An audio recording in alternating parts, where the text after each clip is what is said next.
नमस्कार, आदाब। मैं अनूप सोनी क्राइम पेट्रोल सतर्क के ब्लैक हेडलाइंस अध्याय के आज के एपिसोड में आप सबका स्वागत करता हूं। पता नहीं ऊपर वाले ने किस मिट्टी से बनाया मुझे। लड़की देखते ही आउट ऑफ कंट्रोल हो जाता है। अजीब सा फितूर चढ़ने लगता है तन बदन में।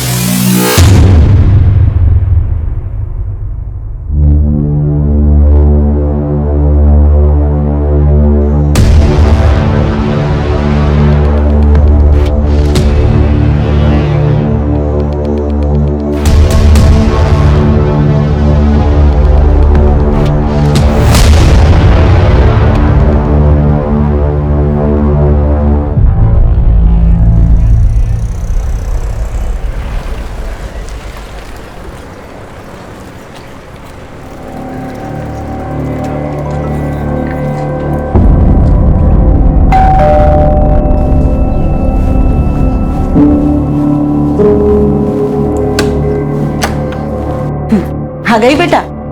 अच्छा जल्दी से फ्रेश हो जा, मैं तेरे लिए खाना लगाती हूँ। नहीं मम्मा, अभी भूख नहीं है। दीप्ति बेटा, क्या हुआ? बहुत परेशान दिख रही है। कुछ नहीं पापा, बस थोड़ा सा थक गई हूँ।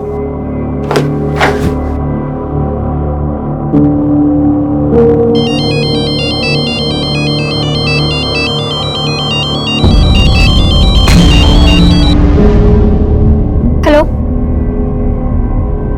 हेलो, अरे तुम कुछ बोल क्यों नहीं रहे हो? देखो, तुम जो कोई भी हो ना, ये हरकतें करना बंद कर दो, वरना बिल्कुल अच्छा नहीं होगा।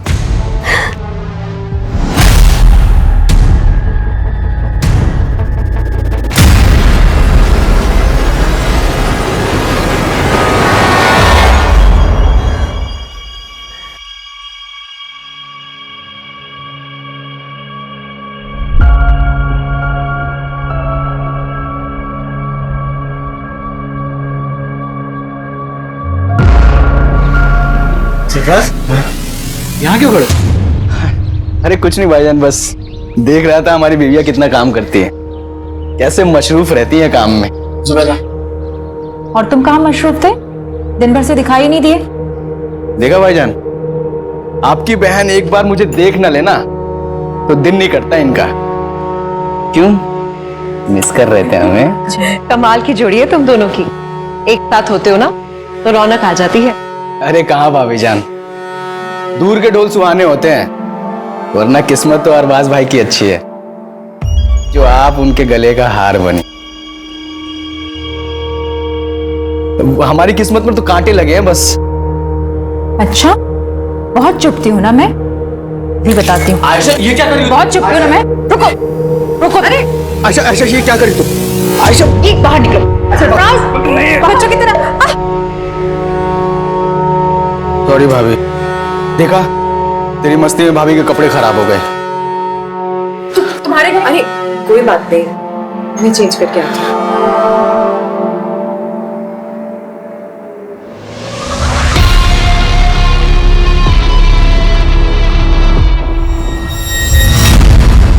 हाँ मम्मी, हाँ बस ऑफिस से निकल गई हूँ। ध्यान से आना। मम्मी आप ज्यादा टेंशन मत लीजिए। अच्छा मम्मी एक बात बताना, वो राजन मेरा लैपटॉप रिपेयर करके दे गया? नहीं, तेरा लैपटॉप तो नहीं आया। अरे कितना बड़ा झूठा है, मुझसे तो कह रहा था दोपहर तक रिपेयर करके घर पहुंचा दूंगा। चलो मैं जाके देखती हूँ। भैया समता नगर। हाँ।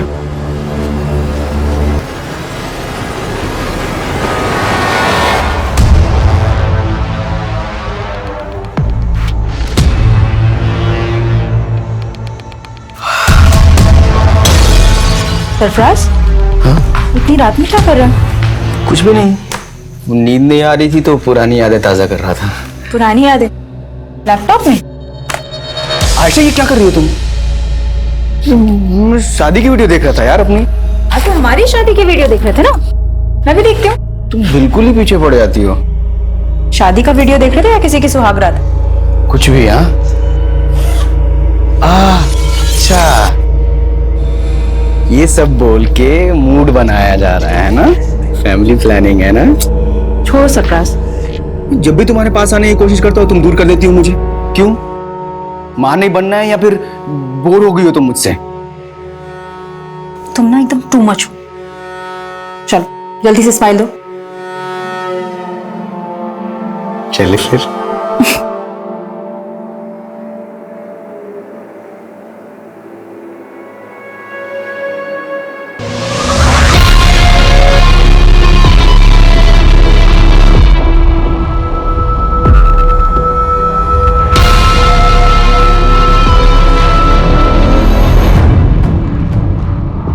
कहते हैं कि इंसान अपने तौर तरीके बदल सकता है, लेकिन फितरत बदलना बहुत मुश्किल काम है। और अगर फितरत बुरी हो तो उसके फितूर और भी खौफनाक होते हैं। और ऐसे फितूर में जीने वाले कभी पीछे मुड़कर नहीं देखते, जबकि आगे सिर्फ तबाही होती है। और ऐसी ही तबाही सरफराज का भी इंतजार कर रही थी।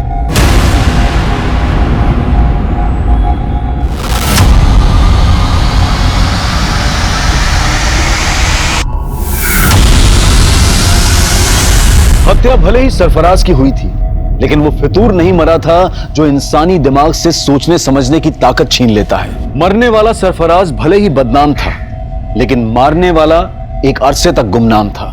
ये एक ऐसा मर्डर केस था जिसको हेडलाइन तब मिली जब एक और इंसानी फितूर गुनाह के पांव पसार रहा था।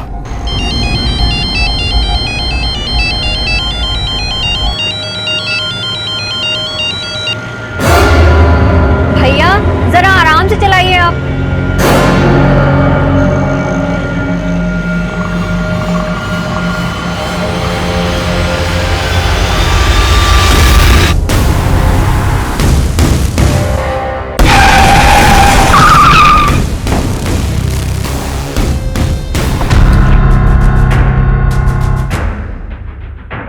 कुछ पता चला दीप्ति का? नहीं, वो राजन की दुकान पर अपना लैपटॉप लेने नहीं पहुंची और उसके ऑफिस वालों से भी कुछ पता नहीं चल रहा।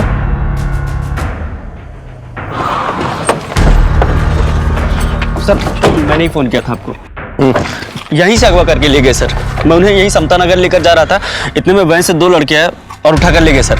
उस गाड़ी का नंबर नोट किया जिसमें लड़की को लेके गए? नहीं सर, सब कुछ इतना जल्दी हो गया कुछ समझ में नहीं आया सर। लेकिन सर वैन ब्लू कलर की थी सर।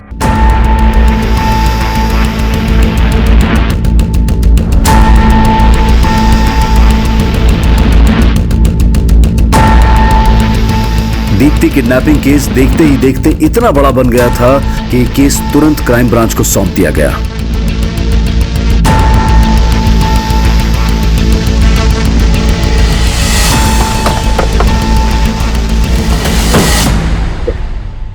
जैन सर। जैन, क्या अपडेट? सर बोरीवली कॉम्प्लेक्स से किडनैपिंग स्पॉट तक उस ऑटो का ट्रेल चेक किया।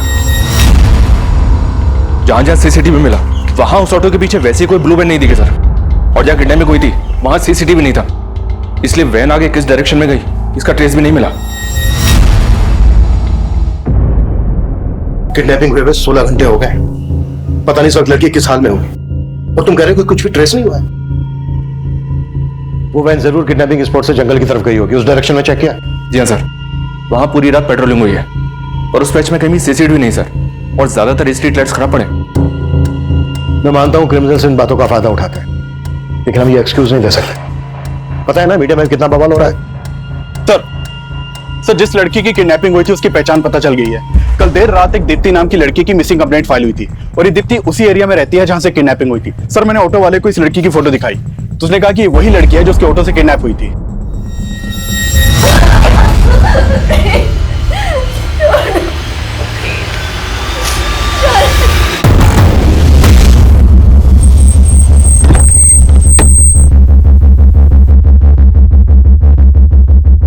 अरे लेकिन कुछ तो पता कीजिए, 2 दिन हो गए उससे गायब हुए हुए। अब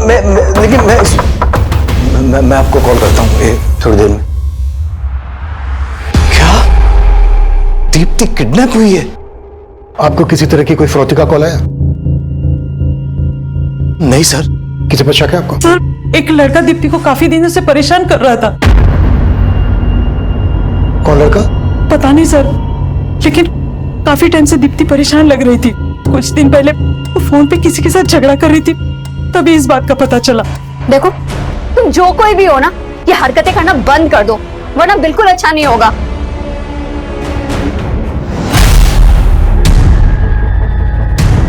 क्या बात है बेटा, किससे बात कर रही थी? मालूम नहीं मम्मा कौन है, आए दिन मुझे ब्लैंक कॉल करता रहता है और आजकल तो मेरा पीछा करना भी शुरू कर दिया है। और मामा आज तो उसने हद ही कर दी, मतलब इतना सब कुछ दीप्ति के साथ हो रहा था तो आप लोगों ने पुलिस कंप्लेन क्यों नहीं की? यही गलती हो गई सर, पता नहीं था कि दीप्ति के साथ। प्लीज सर, प्लीज उसका पता कीजिए सर। देखिए हम पूरी कोशिश कर रहे हैं, ये काम है हमारा। आप लोगों ने कल दीप्ति को आखिरी बार कब देखा था? जी कल सुबह जब ऑफिस जा रही थी। कहाँ ऑफिस है दीप्ति का? जी, बोरीवली में एबल कंप्यूटर्स नाम की कंपनी है, वहीं पर सेल्स एग्जीक्यूटिव है। ऑफिस से निकलते वक्त उसने अपनी मम्मी को फोन भी किया था। अच्छा मम्मी एक बात बताना, वो राजन मेरा लैपटॉप रिपेयर करके दे गया? नहीं, तेरा लैपटॉप तो नहीं आया। अरे कितना बड़ा झूठा है, मुझसे तो कह रहा था दोपहर तक रिपेयर करके घर पहुंचा दूंगा। चलो मैं जाके देखती हूँ। दीप्ति रात को 9 बजे तक घर ही नहीं पहुंची, फिर उसका फोन भी बंद आने लगा। मैं राजन की दुकान पर गया पूछने के लिए तो वो कहने लगा कि दीप्ति वहां भी नहीं पहुंची। ये राजन की शॉप कहाँ है? हाँ सर, दीप्ति मैडम मेरी पुरानी कस्टमर है, उन्होंने अपना लैपटॉप ठीक करने के लिए मुझे दिया था। राजन भाई, अरे ये लैपटॉप चेक कर लेना, आजकल बहुत हैंग कर रहा है और इसमें वाईफाई का सिग्नल भी नहीं शो करता है। अरे मैडम 2 मिनट में चेक करके बताता हूँ प्रॉब्लम क्या है। आप बैठो ना, बैठो इधर। मैडम के लिए कोल्ड ड्रिंक लेके आ जल्दी। नहीं राजन भाई, मुझे ना बहुत लेट हो रहा है, आप इसको सही करा के ना घर पहुंचा देना बस। आप इसे भी रखो और पहुंचा देना आप, ठीक है? अरे मैडम 2 मिनट में देख। कल शाम 7 साढ़े 7 बजे उनका फोन भी आया था मुझे।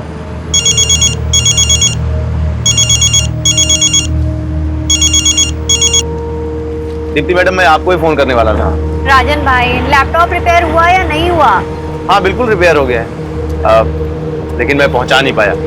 आप दुकान पे आके ले जा सकती हैं?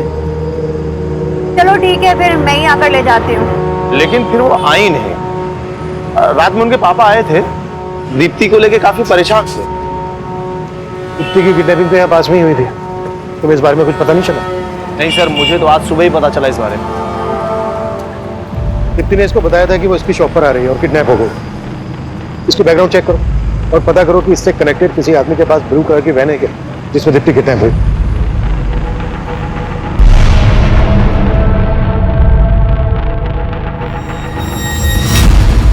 दीप्ति के पेरेंट्स ने बताया था कि कोई लड़का दीप्ति को ब्लैंक कॉल करता है, स्टॉक करता है। दीप्ति के कॉल रिकॉर्ड से स्टडी करो और जहां जहां दीप्ति का आना जाना था वहां सीसीटीवी फुटेज चेक करो। ये लड़का दीप्ति के ऑफिस, गली, मोहल्ले कहीं से भी कनेक्टेड हो सकता है। अरे भाई साहब कमाल करते हैं आप भी। इतना सब कुछ हो गया, आपने बताया भी नहीं क्योंकि लड़का दीप्ति को परेशान कर रहा था। अब इतने गैर और इतने पराये हो गए हैं हम। बस जय, अभी ये सब बात करने की हालत में नहीं है हम लोग। अरे भाई साहब हम समझ सकते हैं, लेकिन हम ऐसे हाथ में हाथ रख के नहीं बैठ सकते। भाई साहब कुछ तो बताइए आप, ताकि हम जाके दीप्ति के बारे में कुछ तो मालूम करें, उसे ढूंढे जाके कम से कम।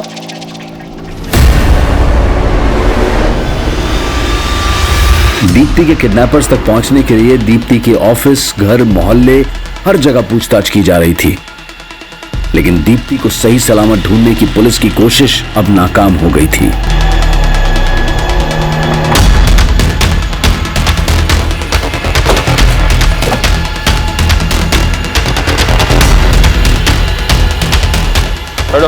हालत देखकर तो लग रहा है सर इसके साथ रेप भी हुआ है।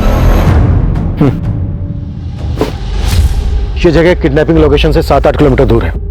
आसपास पता करो, शायद किसी से उस ब्लू कलर की वैन के बारे में पता चल जाए जिसमें दीप्ति किडनैप हुई थी। Okay sir.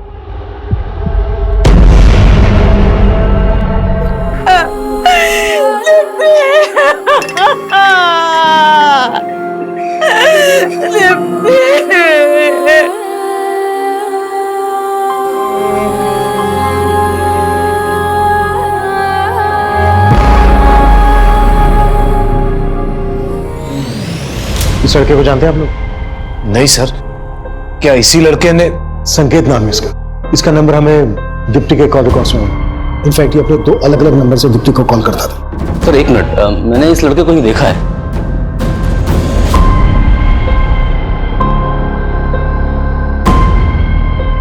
हाँ सर, इस लड़के को मैंने दीप्ति के साथ देखा था।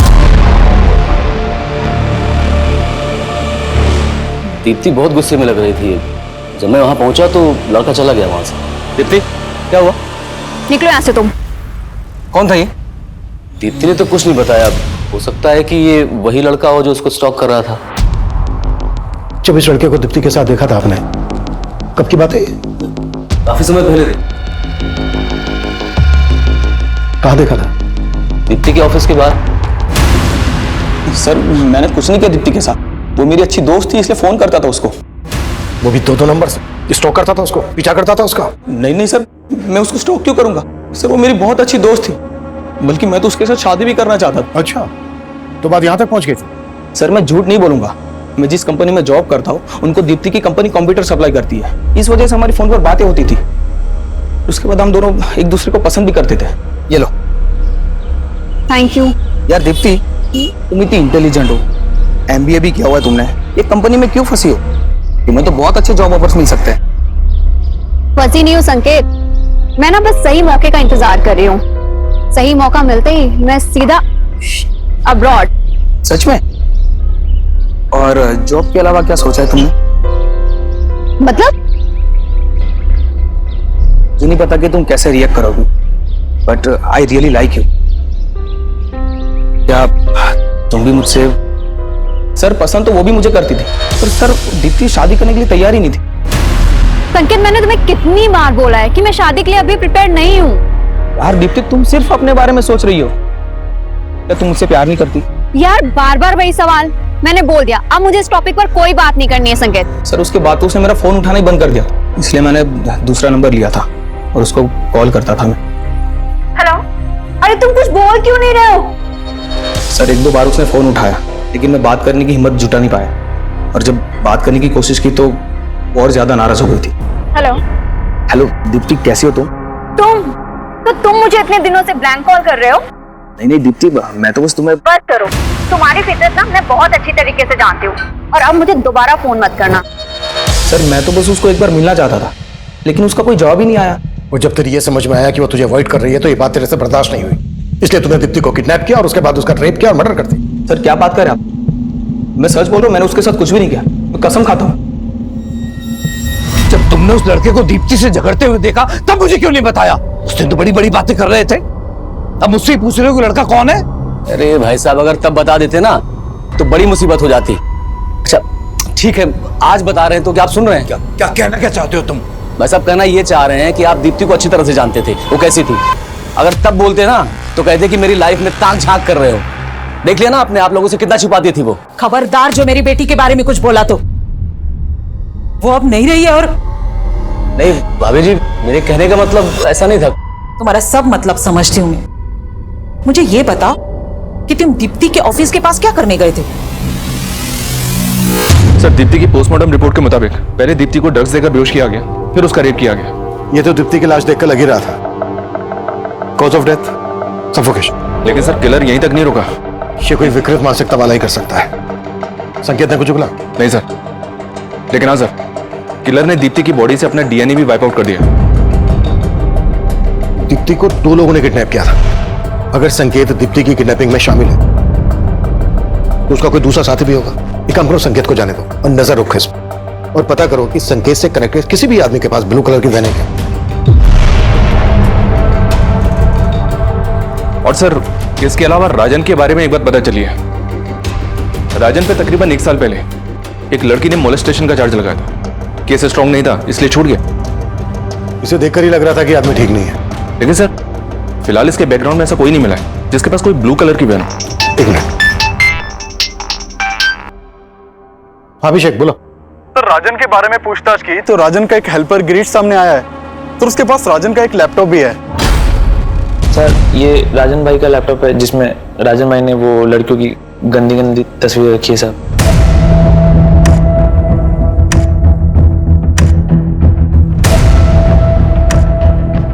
ये लैपटॉप तुम्हारे पास कैसे आया? साहब वो राजन भाई क्या, मैं बहुत सालों से काम करता था साहब, और पिछले 3-4 महीने की पगार वो मेरी लटका के रख रहे थे, और जब मांगने गया तो सब धक्का मार के बाहर निकाल दे रहे थे साहब। नहीं देता पगार, चल निकल यहाँ से, चल निकल। तो गुस्से में आके मैं लैपटॉप उठा के भाग गया साहब।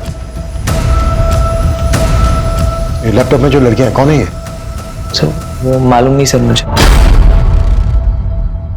राजन का दीप्ति को लेकर कैसा बिहेवियर था? साहब राजन भाई तो थोड़े अयास हैं साहब, मैंने साहब को बताया था साहब, और दीप्ति मैडम को लेके उनकी नजर कुछ ठीक नहीं थी साहब। ठीक है, जाओ तुम। Thank you sir, thank you. Deepti के साथ जिस तरह से रेप किया गया उससे तो यही लगता है कि ऐसी मानसिकता वाला आदमी ऐसा कर सकता है।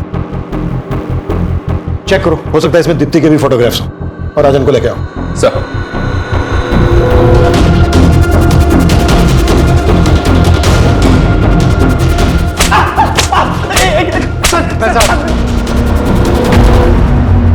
दीप्ति ने आखिरी कॉल तुझे किया था, और सीधे सीधे बोल, दीप्ति के रेप और मर्डर में तेरे साथ दूसरा कौन शामिल था?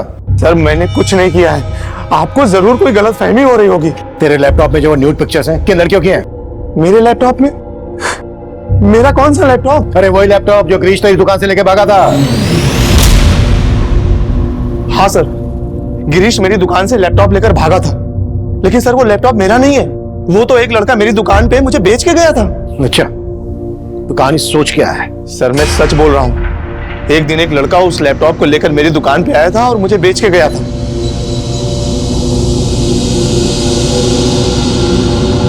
₹2000 मिलेंगे इसके? ठीक है, दो जल्दी।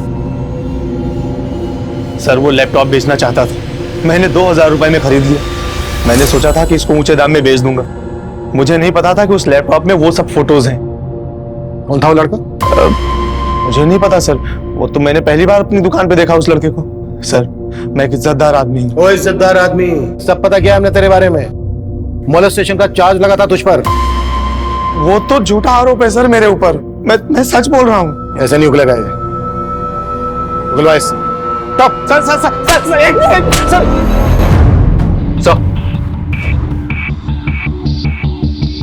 सर मैंने लैपटॉप चेक किया, पर इसमें दीप्ति की कोई फोटो नहीं मिली।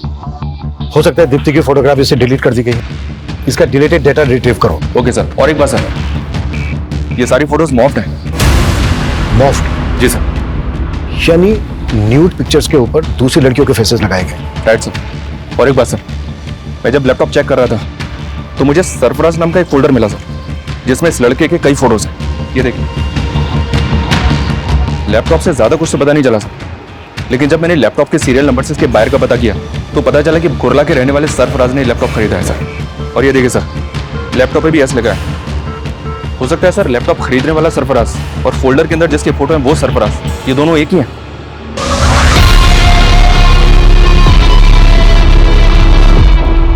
पॉसिबल है। अभिषेक, कोला पुलिस से कांटेक्ट करो और सरफराज को लेकर आओ। सर। आयशा चलो घर में गरम चाय। सूरी,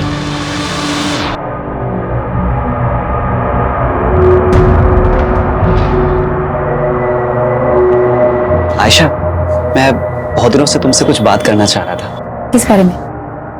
माना कि तुम्हारी डिलीवरी में काफी कॉम्प्लिकेशंस थी, लेकिन अब तुम फिट हो और जूही भी 1 साल की हो गई है। आयशा, तुम वही बिजनेस फिर से शुरू क्यों नहीं कर देती जो तुम जुबैदा भाभी के साथ करती थी? नहीं वसीम, अब हालात बहुत बदल गए हैं। मुझे नहीं लगता कि जुबैदा भाभी दोबारा वो काम शुरू करना चाहेंगी। तो तुम क्यों शुरू नहीं कर देती? क्यों? मेरा और जूही का खर्च चलाना मुश्किल हो रहा है क्या?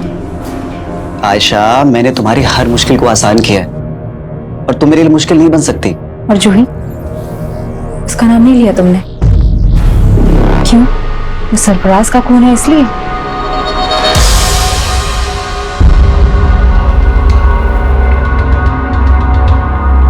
जिस लड़के ने तुझे लैपटॉप भेजा, ये वो?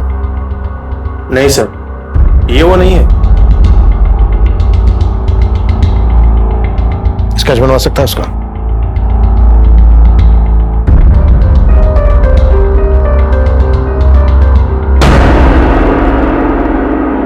हाँ, वो लड़का कुछ कुछ ऐसा ही दिखता था।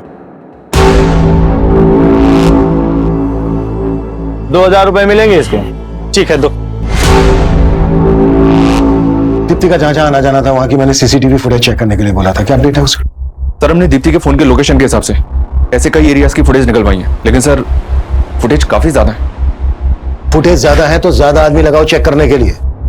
फुटेज में जहां जहां दीप्ति स्पॉट हुई है वहां पर उसको स्टॉक करने वाला भी हो सकता है, और वो संकेत, राजन, सरफराज कोई भी हो सकता है, या फिर ये स्केच वाला भी हो सकता है, जिसका पता लगाना है। जी सर। दीप्ति की हत्या हुए अब 10 दिन बीत चुके थे, लेकिन दीप्ति के हत्यारे की तलाश में अब पुलिस को सरफराज से जुड़े ऐसे राज पता चलने वाले थे जो इस केस को और भी उलझा देने वाले थे। सर मैंने कुर्ला पुलिस से कांटेक्ट किया तो मालूम चला कि सरफराज पिछले 1.5 साल से लापता है। लापता है?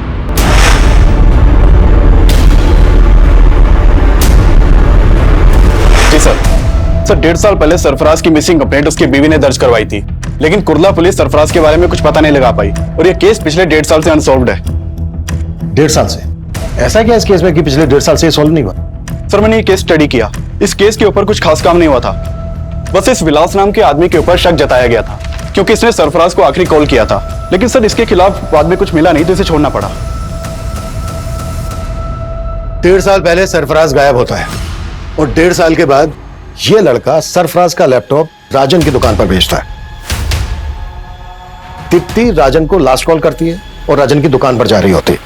बीच रास्ते में ही दीप्ति का रेप और मर्डर केस सरफराज के केस से जरूर ताल्लुक रखता है। सरफराज और इस स्केच वाले लड़के के बारे में पता लगाने के लिए हमें विलास और सरफराज से ताल्लुक रखने वाले सभी लोगों से मिलना पड़ेगा।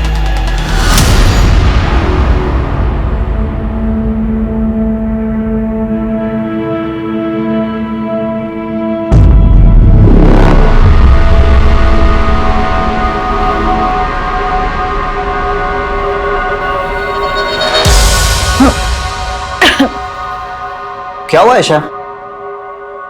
कुछ नहीं।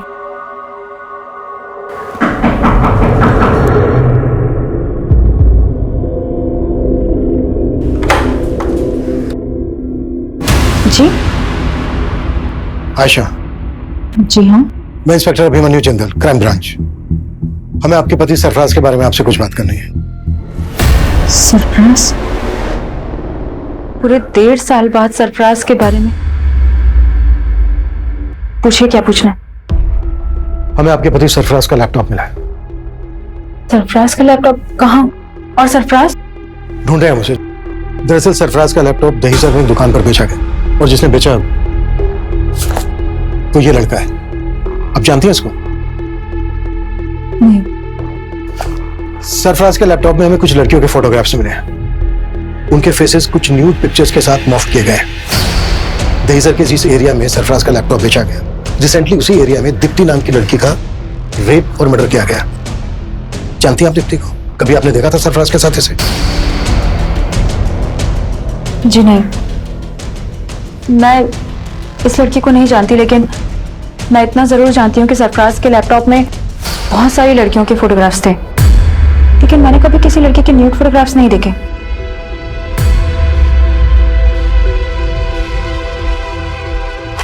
वो यही थी लड़कियां?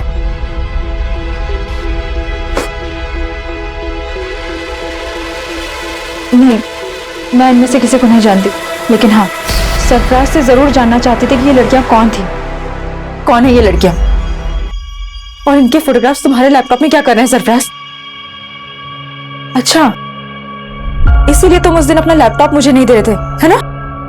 चुप क्यों हो? बोलो सरफराज। मेरा पास्ट, तुमसे शादी करने से पहले ये सारी लड़कियां मेरी लाइफ में आई थी एक एक करके।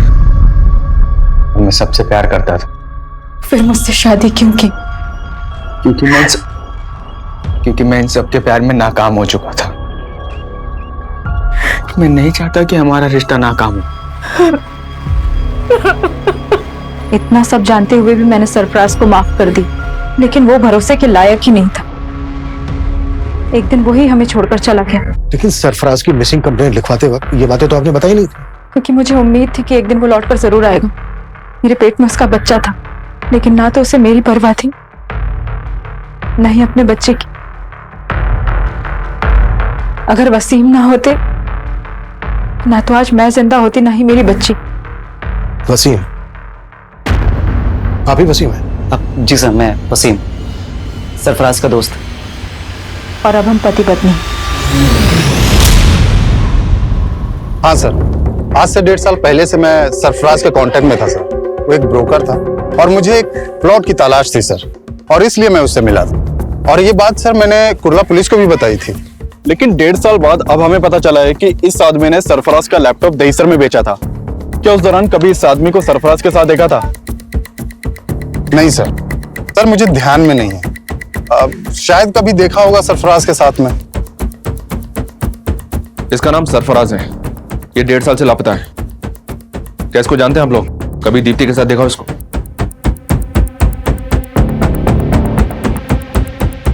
और इसको? जी नहीं सर। तो क्या इन दोनों ने? ऐसा शक है हमें। शक करने की वजह तो है। जिस तरह से सरफराज के गायब होते ही आयशा और वसीम ने शादी कर ली, उससे तो यही लगता है कि सरफराज खुद से गायब नहीं हुआ है, बल्कि सरफराज को गायब किया गया है। वैसे भी जिस आदमी के लैपटॉप में इतनी सारी लड़कियों की न्यूड पिक्चर्स, वो उन्हें डिलीट किए बिना अपना लैपटॉप क्यों भेजा? इसको ना तो आयशा ने पहचाना और ना ही वसीम ने। कहीं ऐसा तो नहीं है कि ये दोनों इसको जानते हैं लेकिन हमसे सच छुपा रहे हैं? सर, मैंने ये स्केच हर जगह सर्कुलेट करवा दिया। इसके साथ साथ हमारी टीम अब ये भी पता लगा रही है कि सरफराज और दीप्ति से जुड़े किसी भी इंसान के पास वो ब्लू वैन तो नहीं जिसमें दीप्ति को किडनैप किया गया।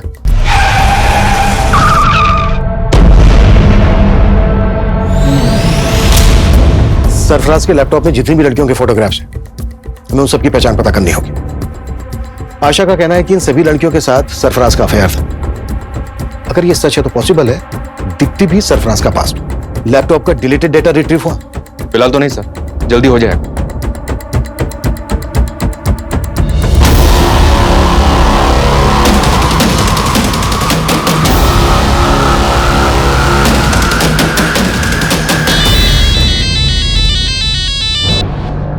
हेलो भाभी जान, कैसी हैं आप? आयशा, तू? लगता है अब तो आपने मेरा नंबर भी डिलीट कर दिया अपने मोबाइल से। अरे नहीं, वो फोन बदल दिया है। बदल तो बहुत कुछ गया है भाभी। जिंदगी हर कदम पे नया मोड़ ले लेती है। आयशा, तू ये क्या कह रही है? मैं कुछ समझी नहीं। मुझे तो लगा था आप खुद ही फोन करके बता देंगे, लेकिन कोई बात नहीं, मैं ही पूछ लेती। पुलिस को क्या बताया आपने मेरे बारे में? पुलिस? आयशा, आयशा ये क्या कह रही है तू? क्यों? पुलिस सरफराज के बारे में पूछताछ करने के लिए आपके पास नहीं आई?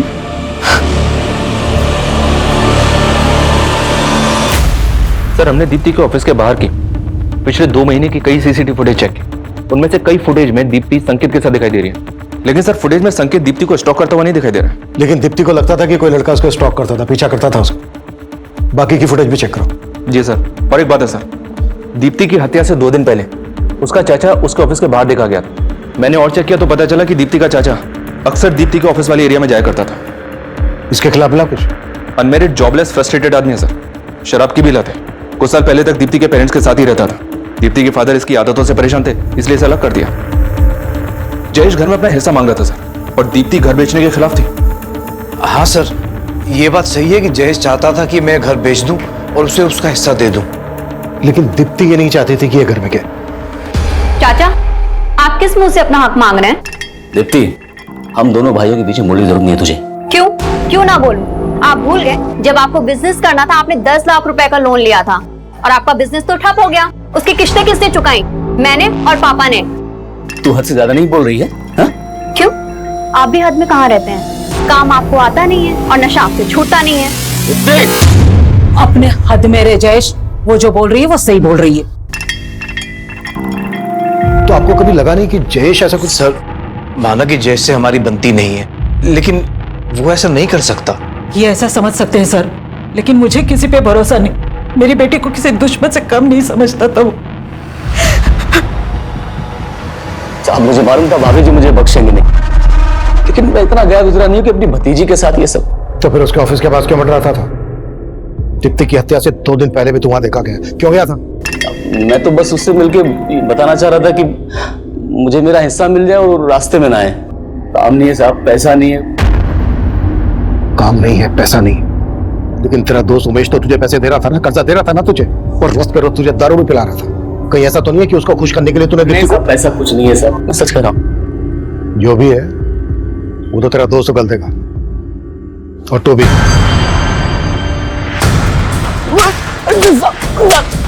मैंने कुछ नहीं किया साहब। सर, इस लैपटॉप का डिलीटेड डाटा रिट्रीव कर लिया गया है। सर, इसमें दीप्ति के फोटोज नहीं मिले। ये देखिए, एक दूसरी लड़की के न्यूड फोटोज मिले। मतलब इस लड़की के फोटोग्राफ्स मॉर्फ नहीं किए गए? नहीं सर, ये फोटोज मॉर्फ नहीं किए गए, बल्कि ओरिजिनली ऐसे ही खींचे गए हैं।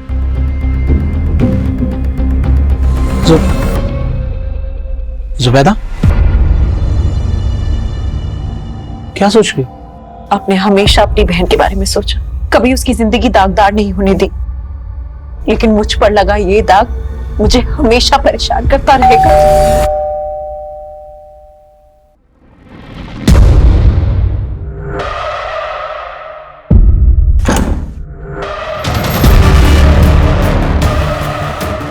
एक दूसरी लड़की के न्यूड फोटोज मिले हैं। मतलब इस लड़की के फोटोग्राफ्स मॉर्फ नहीं किए गए? आप कुछ बोल क्यों नहीं रही हैं? सरफराज के लैपटॉप में आपके ये फोटो होने की कोई तो वजह होगी। वजह थी, सरफराज अय्याज था, गलती हमारी भी थी। मैंने बिना जाने बिना परखे अपनी बहन की शादी उसके साथ करवा दी और उसके बाद उसको पड़ोस में ही घर दिलवा दिया। फिर वो मेरी बीवी पे ताक झांक करने लगा।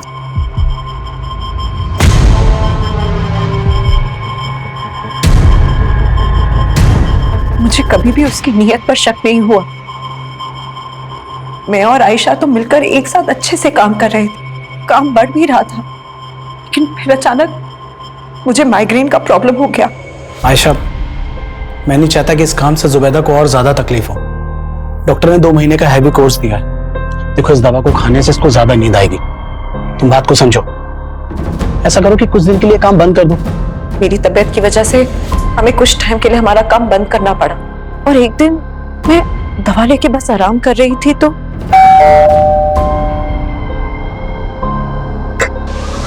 भाई, क्या हुआ? आपकी तबीयत ठीक नहीं है? मैं वो थोड़ा सर बहुत चकरा रहा था। अरबाज भाई कहाँ हैं? अगर आपकी तबीयत इतनी खराब थी तो मुझे बताना चाहिए था। मैं दवा के नशे में थी और फिर अचानक न जाने कैसे मेरी आंख लग गई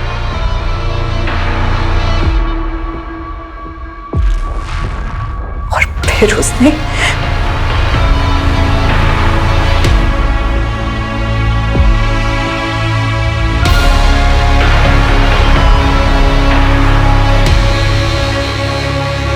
तब मुझे कुछ नहीं पता चला, लेकिन जब आंख खुली तो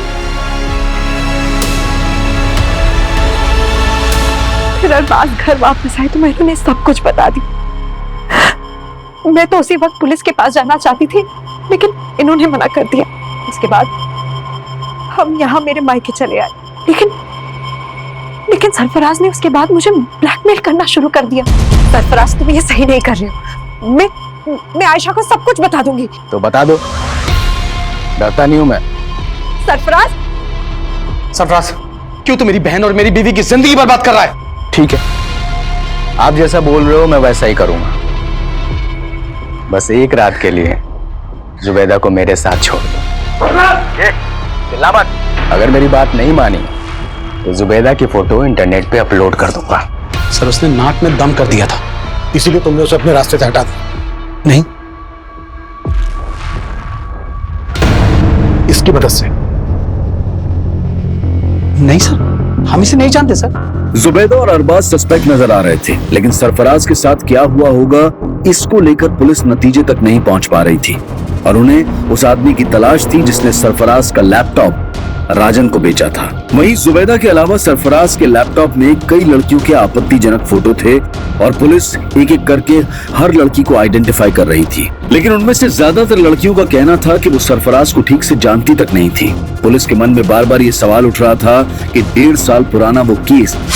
सर, हमने इस फुटेज को क्लोजली एग्जामिन किया तो ये देखा, 1-2 जगह और ये दीप्ति के पीछे जाता हुआ देखा। शर्मा, पता करो इसके साथ दूसरा और कौन था। जी सर। सर, मैंने कुछ नहीं किया था। सर, मैंने क्या किया सर? सर, पता चल गया हमें, तू ही दीप्ति को स्टॉक करता था, पीछा करता था उसका। और हमने तेरे उस मैकेनिक दोस्त नरेश के बारे में भी पता लगा लिया, जिसके गैरेज की ब्लू कलर की वैन में तुम दोनों ने मिलकर दीप्ति को किडनैप किया। तेरे उस मैकेनिक दोस्त ने सब कुछ उगल दिया है। बेहतर यही होगा कि तू भी उगल दे। सब राजन भाई नहीं है क्या? राजन भाई तो बाहर है। अच्छा, मेरा हार्ड ड्राइव ठीक हो गया? हाँ, वो हो गया ठीक मैडम। दो अच्छी लगती हुई दिखती मुझे। दिन रात उसका चेहरा मेरे मन में घूमता रहता था, छूना चाहता था मैं उसको। पागल हो गया था मैं, पागल।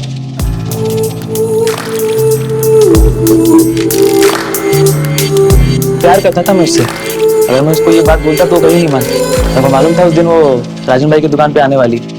आप दुकान पे आके ले जा सकती हैं? अपने दोस्त से प्लान बना के उठा लिया उसको।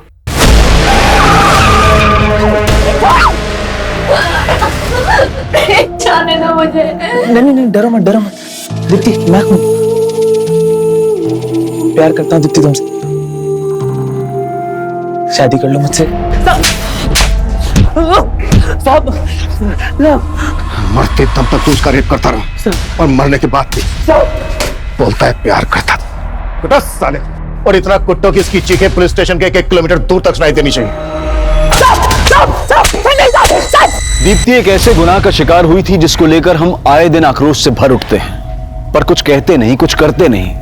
और आज ये बेबसी हम सब महसूस कर रहे हैं, लेकिन इसकी कोई रोकथाम नजर नहीं आ रही। दीप्ति रेप और मर्डर केस पुलिस सॉल्व कर चुकी थी, लेकिन सरफराज मर्डर केस अब भी बिना नतीजे के था।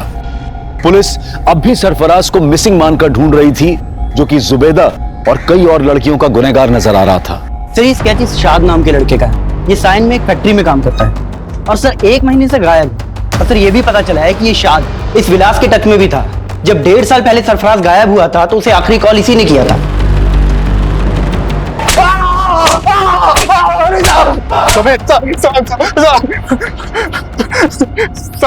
साथ मेरा दोस्त था साहब, और वो लैपटॉप मेरे स्टोर रूम में रखा हुआ था साहब। बिना पूछे मुझसे उठा के ले गया और उसे भेज दिया साहब। तो शाद इस वक्त कहाँ है? आपने उसका स्केच दिखाया था ना, मैं डर गया था साहब, मैंने उसे गांव भेज दिया। तो तूने और शाद ने मिलकर सरफराज को गायब किया था?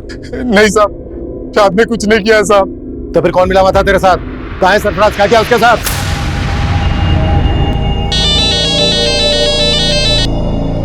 हेलो विलास भाव, अरे बताओ क्या खिदमत करूं आपकी? अरे बहुत इंतजार कराया आपने। सरफराज ने जब मेरी बेटी जुबैदा के वो गंदी फोटो खींचे, तब वो मेरे दामाद के साथ मेरे घर सूरत आ गए। मेरी बेटी की तरह मैं भी चाहता था कि हम पुलिस के पास जाए, मगर मेरा दामाद नहीं माना। अगर हम पुलिस के पास गए तो हमारी बहन की जिंदगी बर्बाद हो जाए। अरे कैसे बातें कर रहे हैं आप? बात समझिए।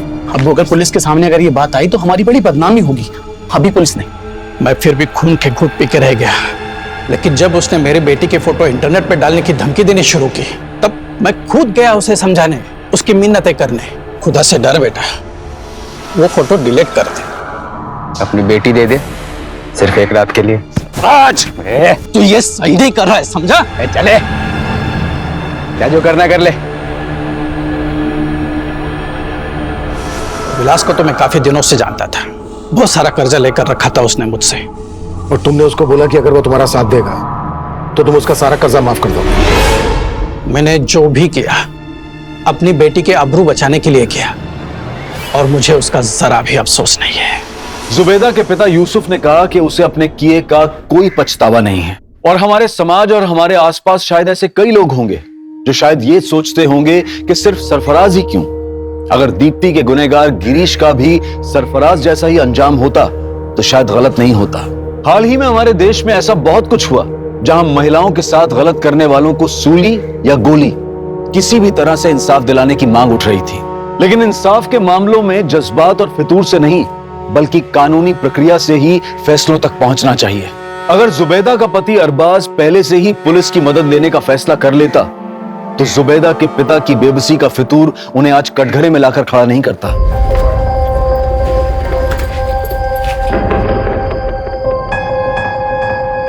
कामिनी, तू आज यहीं रुक जाना, वैसे भी कितनी रात हो गई है। कल हम साथ में चलेंगे ड्यूटी पे। तुझे तो पता है अरब घर पर वेट कर रहा होगा मेरा, उसको मेरे बिना नींद कहाँ आती है। चल अपना ध्यान रखना। चल बाय बाय।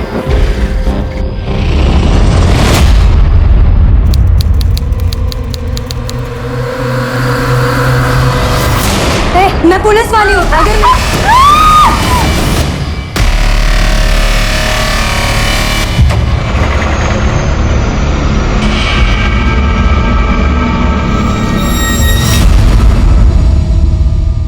नमस्कार, आदाब। मैं अनूप सोनी क्राइम पेट्रोल सतर्क के ब्लैक हेडलाइंस अध्याय के आज के एपिसोड में आप सबका स्वागत करता हूं। अपराधियों में पुलिस का डर ही अपराध पर नियंत्रण की पहली सीढ़ी है। बड़े से बड़ा अपराधी भी पुलिस से टक्कर लेने से डरता है, लेकिन ये जो हमने अभी देखा, शायद इससे डरावना और कुछ नहीं हो सकता। कौन थे ये लोग जिनमें पुलिस का बिल्कुल भी खौफ नहीं था?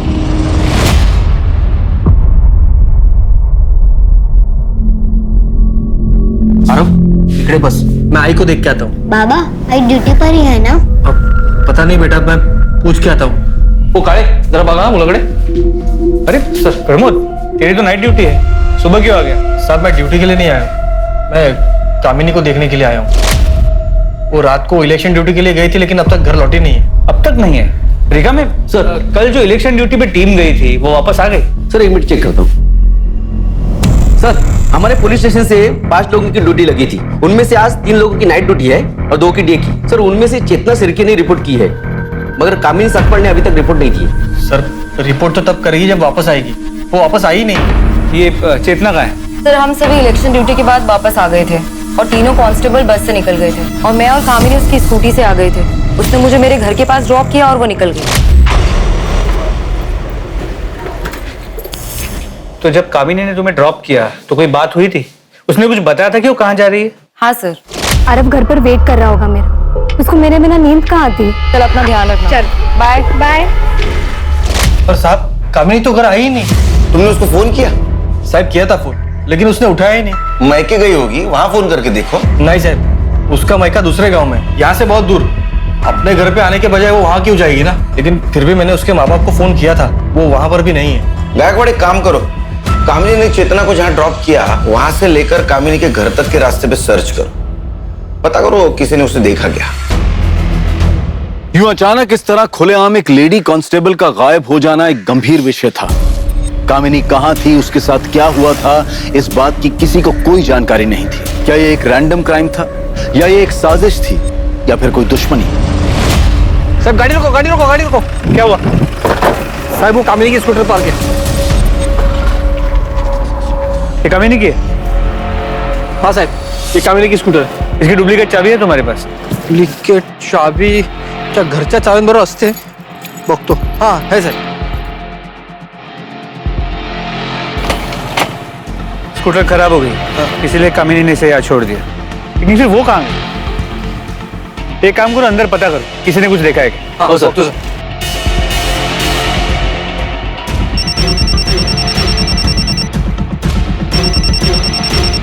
हाँ बोलो गायकवाड़। सर कामिनी की स्कूटी यहाँ हाईवे के पास मिली है, खराब हो गई, लेकिन ये समझ में नहीं आ रहा कामिनी कहाँ गई। एक काम करो गायकवाड़, कामिनी का फोन सर्वेलेंस पे डाल दो।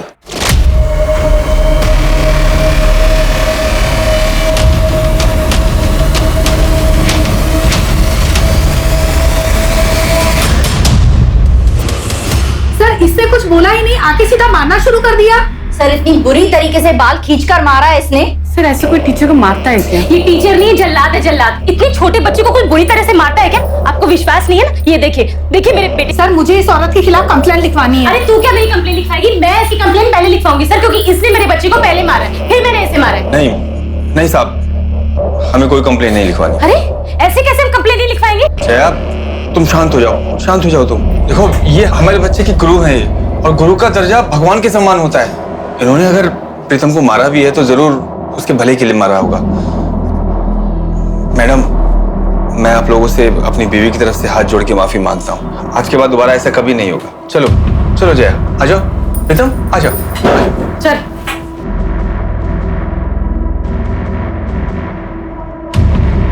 सर मुझे इस औरत के खिलाफ कंप्लेंट लिखवानी है, चाहे कुछ भी हो जाए।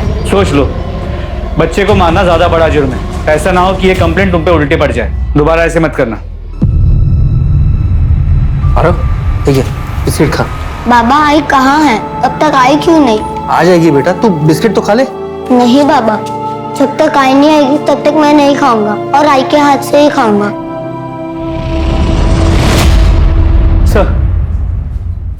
सर कामिनी का फोन अभी स्विच ऑफ है, लेकिन अभी 1 घंटे पहले तो उसका फोन ऑन था, हाईवे पे मूव कर रहा था। सर हाईवे पेट्रोलिंग पुलिस का फोन आया था। हाईवे के बाजू में सर्विस रोड है, वहां पर एक औरत की डेड बॉडी मिली। अरे कहां से करते हो? खाना बिस्किट।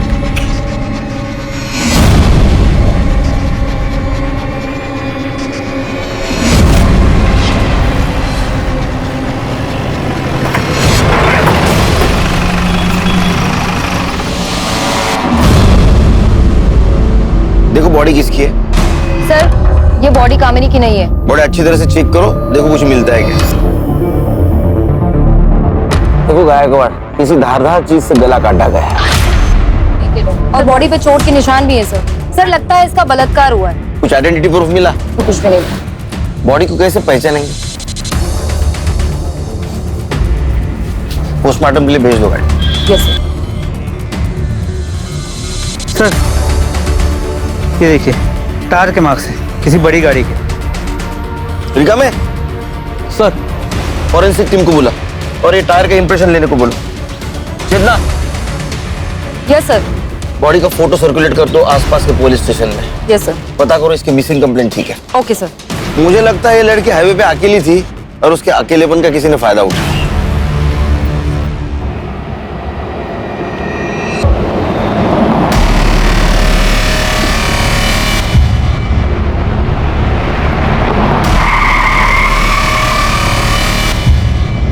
कहाँ जाना है आपको? चलो हम छोड़ देते हैं, हम इसी तरफ जा रहे हैं। नहीं, मैं बस से चली जाऊंगी। अरे बस से तो तभी जाओगी जब यहाँ कोई बस रुकेगी। यहाँ कोई बस स्टॉप नहीं है, आ जाओ हम छोड़ देते हैं। अरे डरो मत, हम अकेला नहीं है, हमारे साथ में हमारी भाभी भी है।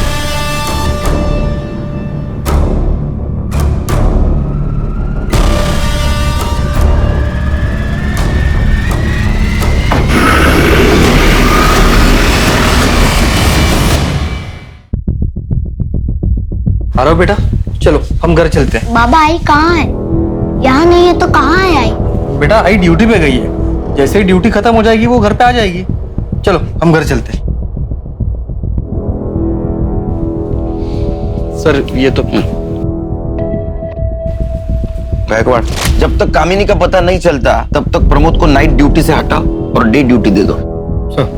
और हाँ, कामिनी ने चेतना को जहाँ ड्रॉप किया वहां से उसका फोन स्विच ऑफ होने तक का रूट चेक किया? सर उस पूरे एरिया को चेक किया, कुछ नहीं मिला। पर सर हाईवे के उस रूट पे, उस पूरे रोड पर कहीं भी कोई सीसीटीवी कैमरा भी नहीं है जिससे कोई क्लू मिल सके। सर कल हमें हाईवे के पास जिस औरत की डेड बॉडी मिली थी उसकी पोस्टमार्टम रिपोर्ट, मौत का वक्त दोपहर 3 से 5 के बीच का है और शेविंग ब्लेड से गला काट के उसे मारा गया। सर मारने से पहले उसके साथ रेप किया गया था और उसे बुरी तरह पीटा गया था। उसकी बॉडी पे चोट के निशान है और उसका जबड़ा भी टूटा हुआ है। बॉडी में से सीमेंट सैंपल भी मिला है। गायकवाड़, जिन पुलिस स्टेशन में हम लोगों ने इसकी फोटोग्राफ भेजी थी वहां से कोई फीडबैक आया? नहीं सर। मतलब ये औरत किसी दूसरे शहर की या दूसरी स्टेट की हो सकती है। लेकिन सर सोचने वाली बात है कि एक औरत हाईवे पे अकेले क्या कर रही हो और कोई उसे क्यों इतने बेरहमी से मारेगा। एक सेकंड। हेलो, कहां पर?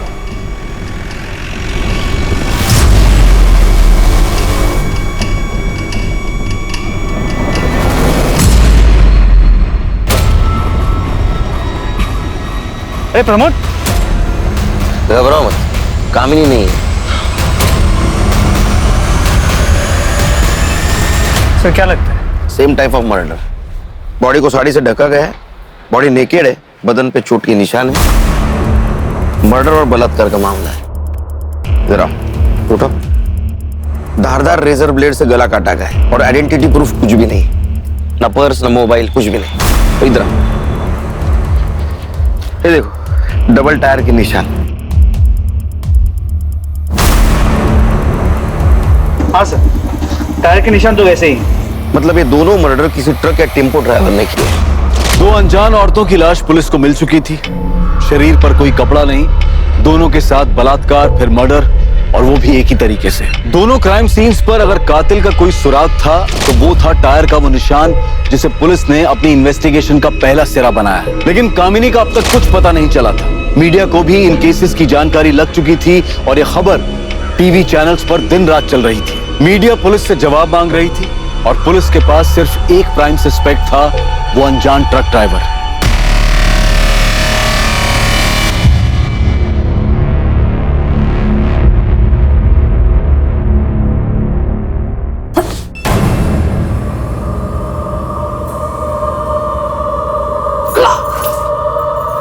ट्रक ड्राइवर ने जबरदस्ती की थी मेरे साथ। झूठ बोल रही है? माल काम हो करो तो रखते आज मत रोक, आज मैं तुझे छोड़ूंगा नहीं। भाग किधर है? रोक रोक, अरे छोड़ो मुझे, इज्जत मिट्टी में मिला के रखती। तो जिन 2 औरतों की बॉडी हमें मिली थी उनकी डिटेल्स आसपास के सभी पुलिस स्टेशन में भेजी थी, लेकिन कहीं से भी कोई इन्फॉर्मेशन नहीं मिली जिससे उनकी पहचान हो सके। कमाल लगा एक बार। 2 औरतों के साथ रेप होता है, उनका मर्डर होता है और उनको पहचानने वाला कोई नहीं। अरे कोई तो होगा उनको पहचानने वाला। पर हाँ सर, जिन मेन पॉइंट्स पे हमने नाकाबंदी की थी वहां पर भी कोई सस्पिशियस ट्रक या टेम्पो नहीं मिला है। कांस्टेबल कामिनी का क्या हुआ? तो तलाश जारी है, लेकिन अब तक उसका कुछ पता नहीं चल पाया। ये प्रमोद और कामिनी का घरेलू मामला रहेगा। झगड़ा अनबन ऐसा कुछ हुआ होगा उनमें। उनकी शादीशुदा जिंदगी के बारे में कुछ जानते हो? नहीं सर, इस बारे में मुझे कुछ नहीं पता। तो पता करो अपने स्टाफ से, इन दोनों में से किसी का अफेयर चल रहा था क्या? और इस बात की भनक प्रमोद को नहीं लगनी चाहिए। सर, पैसों के लिए पता नहीं कहाँ कहाँ मुंह मारती फिर रही है पेट से। क्या हो रहा है सब? मैडम, ये मेरी बीवी किसी और का पाप अपने पेट में लेकर घूम रही है, और जब मैंने इसे पकड़ लिया तो कह रही है कि किसी ट्रक वाले ने इसके साथ जबरदस्ती की है। फेड़ा बना रही है मुझे।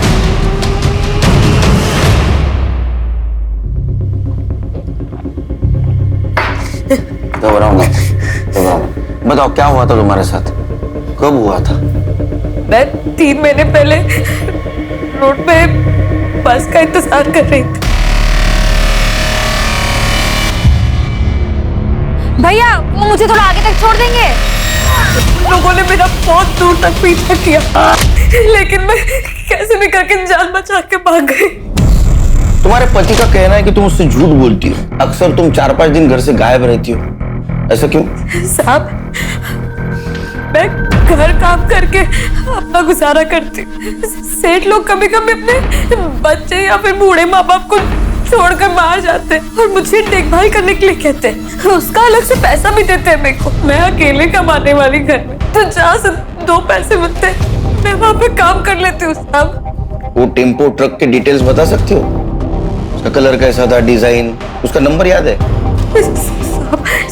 सब कुछ इतना अचानक हो गया कि मुझे कुछ समझ में नहीं आया, और वो लोग मुझको घसीट कर जंगल में ले गए थे।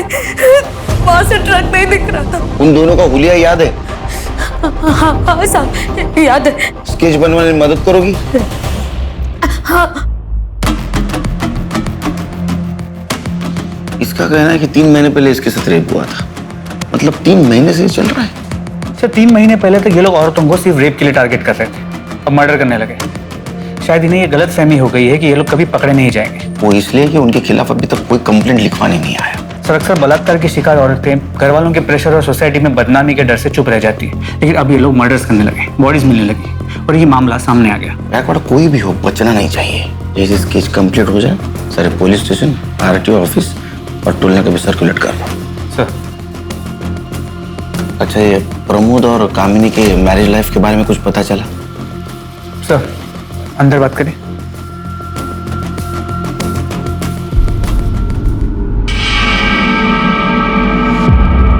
सुनने में आया कि प्रमोद का हमारे पुलिस स्टेशन के किसी लेडी कांस्टेबल के साथ अफेयर चल रहा है, लेकिन वो कौन है ये नहीं पता चल पाया है। नजर रखो इस प्रमोद पे, और जिस दिन कामिनी गायब हो गई उस दिन का इसका मोबाइल लोकेशन चेक करो। साहब, मुझे आधे घंटे की छुट्टी मिलेगी, इसको स्कूल छोड़ के आना है। तुम रुको, गायकवाड़ कुठल्या कांस्टेबलला पाठवा। आरो बरोबर। चलो बेटा, जा बड़ा। प्रमोद सर, मैंने सुना है तुम शादीशुदा होने के बावजूद भी किसी लड़की के साथ तुम्हारा अफेयर चल रहा है। नहीं साहब, ऐसा कुछ नहीं है। देखो, झूठ बोलने से कुछ फायदा नहीं, पूरे थाने को पता है। हाँ, अगर तुम चाहते हो कि सबके सामने मैं पूछूं तो पूछता हूँ। नहीं साहब, सच में ऐसा कुछ नहीं है साहब। देखो, ये भी पता है कि वो हमारे थाने की कोई कांस्टेबल है। उसका नाम बताओ, नाम बताओ। चेतना शिर्के। मैं मानता हूँ कि मेरा चेतना के साथ अफेयर है, लेकिन मैं अपनी बीवी से बहुत प्यार करता हूँ साहब, और मैं नहीं चाहता कि मेरी शादी और मेरा घर परिवार टूटे। चेतना को भी इससे कोई प्रॉब्लम नहीं है साहब, वो नहीं चाहती कि मेरी शादी मेरा परिवार टूटे। आप ही बताओ साहब, मैं अपनी बीवी के साथ कुछ गलत क्यों कर सकता हूँ? इसका मतलब ये टाइम पास चल रहा है? जी साहब, वो चेतना का पति शादी के 1 महीने में ही उसकी मौत हो गई थी। तब से वो बहुत अकेला महसूस कर रही थी, इसीलिए ये सब। अच्छा, तो ये फिजिकल नीड का मामला है। जा।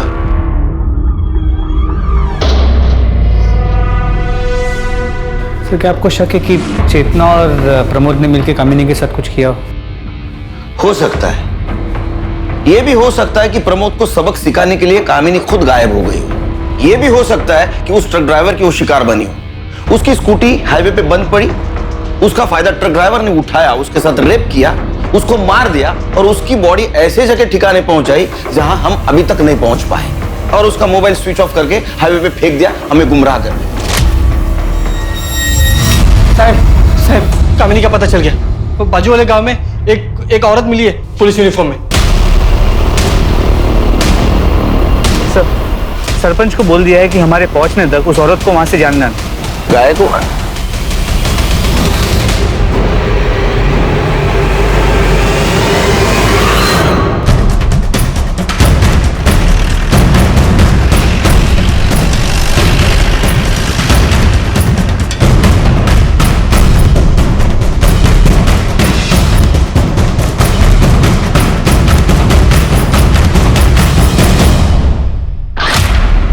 ये नेम प्लेट भी उसी की। ये कपड़े कहाँ से मिले तुमको? कहाँ से मिले कपड़े? एक मिनट प्रमोद, एक मिनट। ये यूनिफॉर्म किसने दिया तुमको?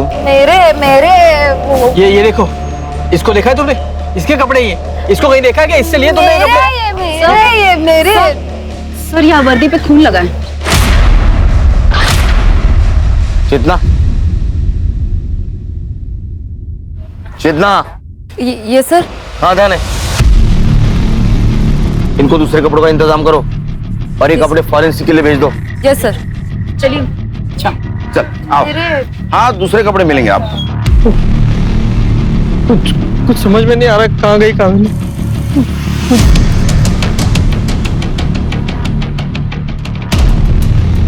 गायकवाड़, इसके यूनिफॉर्म पे कामिनी की नेम प्लेट है और कपड़ों पे खून के दाग। इसका मतलब किडनैपर ने कामिनी के कपड़े उतार के फेंक दिए जो इस औरत को मिले, और उसका मोबाइल हाईवे पे फेंक दिया जो उसका मोबाइल का लास्ट लोकेशन था।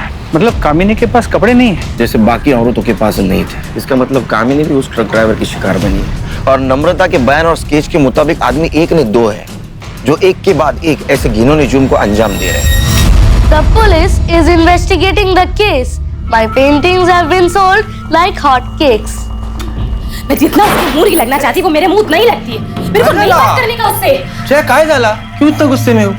फिर किससे झगड़ा कर लिया? जिसके पड़ोसी इतने कमीने हैं उसको झगड़ा तो होगा ही ना। जब देखो जब दूसरों के काम में टांग अड़ाने के लिए खड़े हो जाते हैं। अरे आप किसने टांग अड़ा दी तुम्हारे काम में? पर कोशिश तो की ना। अब बारिश में छत ना टपके इस करके मैंने प्लास्टिक डलवाने को 4 लोगों को बुलाया। वो अपना काम कर रहे थे कि बाजू वाली आ गई बोलने को, बड़ा आवाज आ रहा है, बड़ा आवाज आ रहा है। अरे काम होगा तो आवाज तो आएगा ना। मैं कितनी बार तुम्हें समझाया, ऐसे रोज रोज पड़ोसी से लड़ना अच्छी बात नहीं है। इससे पहले कोई तुमको जूता मारे, खुद उसके मुंह पे जूता मारने का। अरे नहीं, प्रीतम बैठा है, उसके सामने सब बातें करना अच्छी बात नहीं है। राम राम शंभू।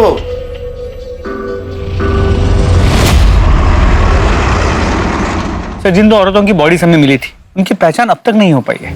मुझे लगता है गायकवाड़, ये जो 2 बॉडी हमें मिली या तो प्रोस्टिट्यूट होगी या भिखारी होगी, इसलिए उनकी जान पहचान वाला अभी तक कोई नहीं आया।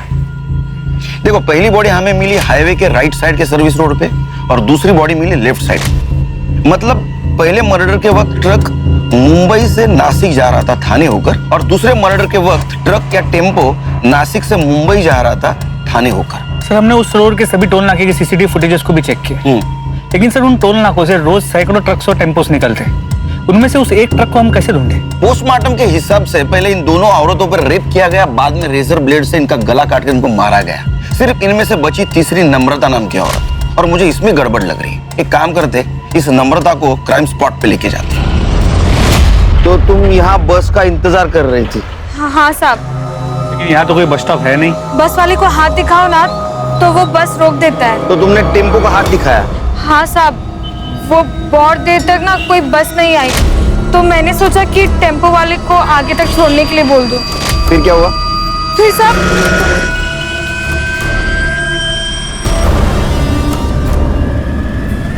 इसी जगह पे? हाँ पक्का ये जगह नहीं भूल सकती साहब, सब कुछ एक जैसा ही दिखता है यहाँ। तुमने जब पत्थर मारा तो खून आया था? हाँ आया ही होगा, मैंने तो जोर से पत्थर मारा था, उसके बाद मैं भाग गई थी तो ध्यान नहीं दिया। पत्थर कहाँ फेंका? पत्थर यहीं कहीं फेंका था। जरा बघा कुठे दगड सापडतो का?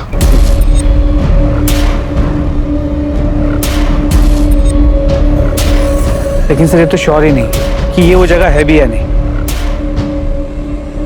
चेतना, इसे घर ले जाओ। Yes sir. जाइए आप। गायकवाड़ या नम्रता हमसे कुछ छुपा रही है। उसका कहना है कि 2 आदमी थे, लेकिन पोस्टमार्टम के हिसाब से दोनों औरतों की बॉडी के ऊपर सिर्फ एक ही आदमी के स्पर्म मिले हैं। सर फिर ये हो सकता है कि दोनों में से सिर्फ एक रेप करता हो, दूसरा सिर्फ देखता हो। इसका मतलब नम्रता पे रेप करने वाला कोई और कल्प्रिट था, और ये मर्डर और रेप केस ये अलग है, क्योंकि नम्रता पे जो रेप हुआ वो 3 महीने पहले हुआ। इसका मतलब गायकवाड़ ये दोनों केसेस अलग अलग है। जो भी है, ये चारों केसेस शहर के 20-30 किलोमीटर के दायरे में ही हुई है। हमें आखिरी बॉडी जो मिली आने वाली सर्विस रोड पे मिली। इसका मतलब ये ट्रक या टेम्पो मुंबई में ही होगा। हो सकता है अगले कुछ दिनों में वो किसी औरत को शिकार बनाने की कोशिश करे। हमें रोड पे नजर रखनी होगी, क्योंकि अगर ये 20-30 किलोमीटर के दायरे में औरतों को शिकार बना रहा है तो जरूर जाते वक्त क्राइम करेगा।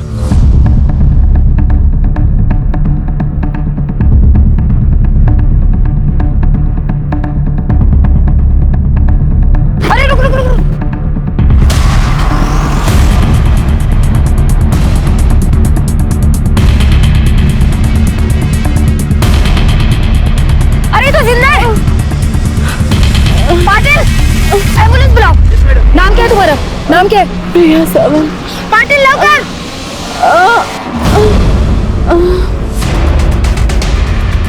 गायकवाड़, ये टेम्पो का नंबर आरटीओ में भेज दो। इसके मालिक की डिटेल्स निकालो। वो औरत कैसे है? डॉक्टर ने क्या बोला? सर वो बेहोश है और डॉक्टर ने कहा है कि सर उसका रेप हुआ है और उसे बुरी तरीके से पीटा भी गया है सर। तुम डॉक्टर के कांटेक्ट में रहना। लड़की को होश आते ही उसका बयान लेना होगा। Okay sir. सर ये केस बिल्कुल नम्रता की केस है। रेप हुआ है लेकिन मर्डर नहीं हो सकता है। एक सेकंड। हेलो, कहाँ पर? ठीक है सर, पास के गांव के जंगल में एक औरत की सड़ी हुई लाश मिली है। हमारे कांस्टेबल्स वहां पे पहुंच गए। उन्होंने बताया कि लाश करीब 6 से 8 दिन पुरानी है। कामिनी को गायब हुए भी 7 दिन हुए सर।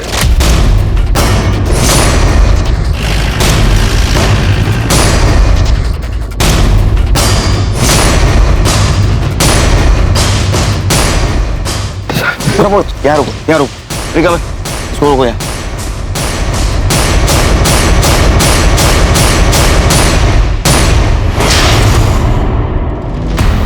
सर इसे भी पिछले दोनों विक्टिम्स की तरह ही मारा गया है।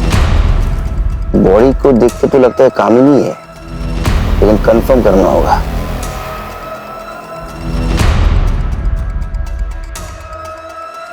प्रमोद, क्या ये मंगलसूत्र कामिनी का है? कामिनी, कामिनी, कामिनी।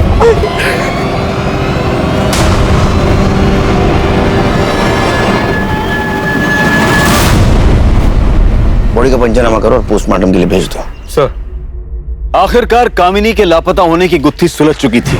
पुलिस को उसकी लाश मिली थी और उसके साथ भी वही हुआ था जो बाकी की 2 औरतों के साथ हुआ था। पहले दुष्कर्म किया गया और फिर गला काटकर हत्या। कामिनी का मामला पहले 2 मामलों से अलग लग रहा था, पर फिर नम्रता और प्रिया की कहानी का सच क्या था? ऐसे वहशी दरिंदों ने उन दोनों को जिंदा क्यों छोड़ दिया था? क्या उनके साथ भी उन्हीं अपराधियों ने दुष्कर्म किया था जिन्होंने कामिनी और बाकी 2 के साथ जुर्म को अंजाम दिया था, या फिर ये किसी और गिरोह का काम था?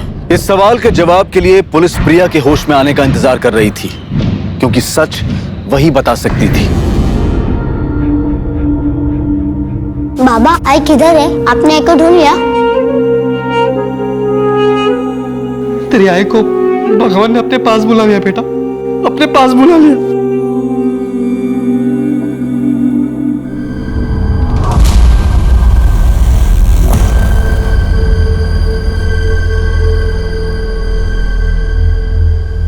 सर, प्रिया सावंत को होश आ गया। डॉक्टर उसे डिस्चार्ज देने वाले। देखो, घबराने की कोई बात नहीं, तुम एकदम सेफ हो। हमें हर चीज बताओ। अगर बताओगी तो हम मुजरिम को पकड़ पाएंगे। मैं उस दिन हाईवे पे खड़ी थी। अकेली? जी। तुम कहीं जॉब करती हो? तो बिजनेस? साहब,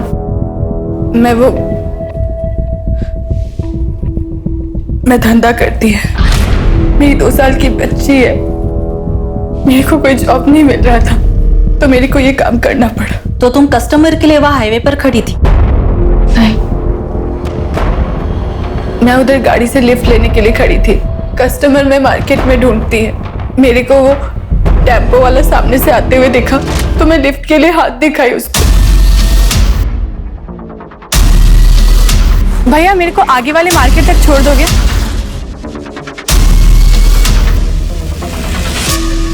क्या उस टेम्पो में ड्राइवर के साथ कोई औरत थी? जी। ड्राइवर के अलावा कोई आदमी था? कोई आदमी नहीं था वहां पे। फिर क्या हुआ? कुछ दूर जाते ही वो टेम्पो साइड में लेके गया। भैया ये हाईवे छोड़कर कौन से रास्ते पर लेके जा रहे हो? मैं इसके आगे उसका कुछ भी पूछती। उस वक्त वो औरत कहाँ थी? वो औरत पूरा टाइम उधर ही थी। फिर उसके बाद उन्होंने तुम्हें गाड़ी से बाहर फेंक दिया? नहीं, वो औरत मेरे को मारने के लिए प्लेट मेरे पास लेके आई। साहब मेरे को जाने दो, मेरी छोटी बच्ची है, मैं उसको बाजू वाले के पास छोड़ के आई है। पता नहीं उसने ठीक से कुछ खाया पिया होगा कि नहीं। ये इनसे कंप्लेंट ले होंगे, उनको जाने दो।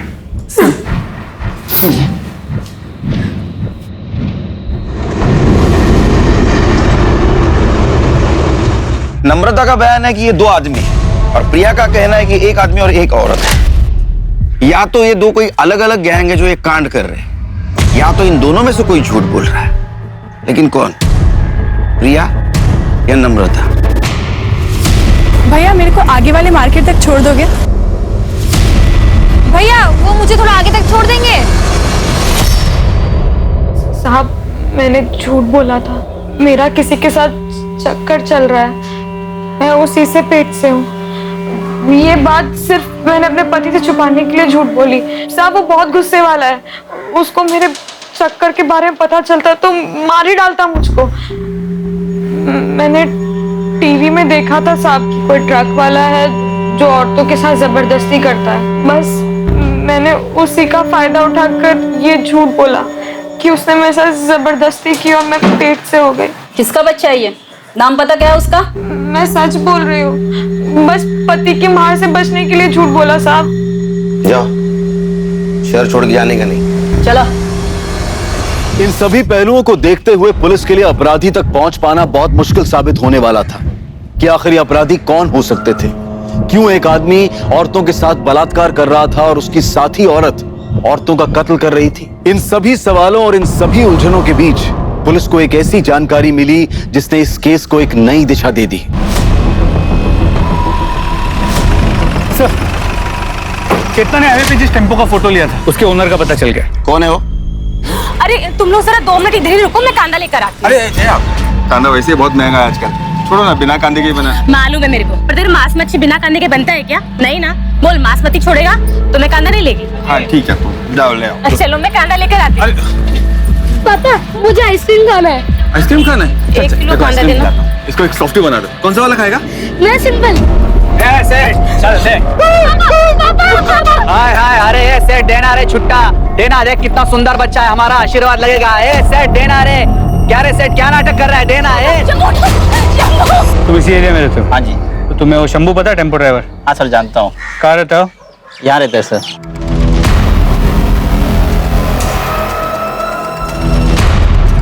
यही शंभू है? हाँ जी यही शंभू। 1 मिनट सुनो, ये ट्रक किसका है? मेरा है साहब। अरे अरे सर, अभी 1 मिनट पहले ही बेहोश था, अभी होश में आया है। क्यों मारे हो साहब इसे आप? अभी तो सिर्फ मारा है, हम इसे रेप और मर्डर के केस में जेल ले जा रहे हैं। रेप और मर्डर? क्या बात कर रहे हो साहब? ये आदमी एक चींटी नहीं मार सकता। ये रेप और मर्डर क्या करेगा? जरूर आपको कोई गलतफहमी हुई है साहब, हम शरीफ लोग हैं, हमने कुछ नहीं किया साहब। 1 मिनट, आप वही औरत है ना जिसने स्कूल में टीचर को मारा था? हाँ साहब मैं वही हूँ, लेकिन वो बात अलग थी।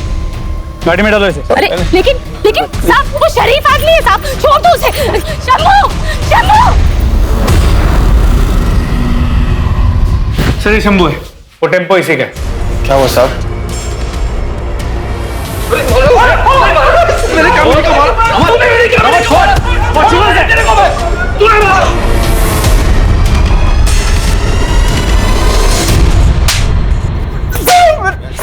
सच बोल साहब, मैंने किसी का बलात्कार नहीं किया साहब। मैंने किसी का कोई बलात्कार नहीं किया साहब। मैं ऐसा आदमी नहीं हूँ साहब। गायकवाड़ इसको मेडिकल चेकअप के लिए ले जाओ और प्रिया और वो 2 बॉडीज उसके ऊपर मिले सीमेंस इसके साथ मैच करके देखो। इससे भी पता चल जाएगा कितना मासूम है। चल इसकी हिस्ट्री, ज्योग्राफी सब चाहिए मुझे। पड़ोसियों से पता करो।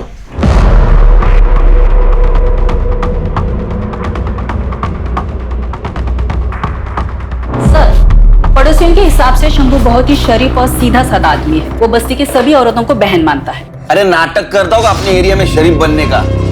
जब टेम्पो लेके ट्रिप पे घूमता है तो औरतों के साथ रेप करता है। हो सकता है सर, लेकिन सभी पड़ोसियों ने शंभू के पत्नी के लड़ाकू और झगड़ालू नेचर के बारे में बताया है। उनके हिसाब से शंभू नहीं मगर वो जरूर मर्डर कर सकती है। सर ऐसा हो सकता है। स्कूल में भी जया ने टीचर की हालत खराब कर दी, पर वैसे भी शंभू हमारा कल्प्रिट नहीं हो सकता, क्योंकि प्रिलिमिनरी रिपोर्ट के मुताबिक उसका सीमेन रेपिस्ट के सीमेन से मैच नहीं करता। इस शंभू की डिटेल रिपोर्ट कब आएगी? सर कल तक आ जाएगी। उसको इंट्रोगेशन रूम में बुला। सर क्या ये वही आदमी है? नहीं। इस वक्त तेरा टेम्पो कहाँ है? सब वो तो आज सुबह एक दूसरा ड्राइवर लेके गया। दूसरा ड्राइवर मतलब? मेरे पास जब बुकिंग नहीं होती साहब तो मैं अपना टेम्पो भाड़े पे दे देता हूँ साहब, ताकि 4 पैसे आ जाए। ऐसे कितने ड्राइवर को देते हैं तू टेम्पो? 5-6 है साहब। अभी किसके पास? अभी तो वो विलास गौरव के पास है साहब। विलास गौरव के साथ साथ तू जितने भी ड्राइवर को देता है ना तेरा टेम्पो, सबके नंबर चाहिए मेरे को।